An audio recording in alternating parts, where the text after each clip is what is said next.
صفقات الأهلي الجديدة، ثنائي هجومي وحارس جديد.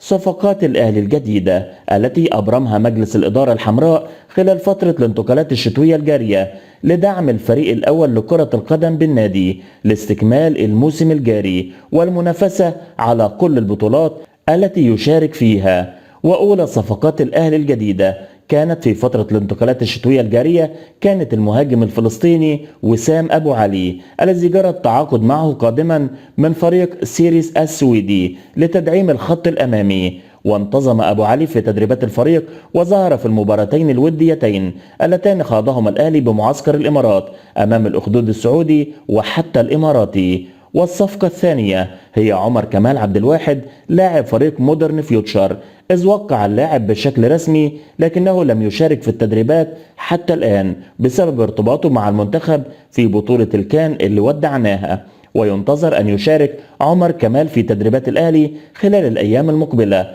بعد أن خرج منتخب مصر من بطولة أفريقيا بعد الخسارة بركلات الترجيح أمام الكونغو الديمقراطية. وأنهت إدارة النادي الأهلي إجراءات ضم محمد أبو جبل حارس مرمى المنتخب والبنك الأهلي، ومن المقرر أن يوقع اللاعب رسميا على انضمامه لصفوف الأحمر عقب عودة المنتخب من كوت ديفوار بعد وداع كأس الأمم الإفريقية.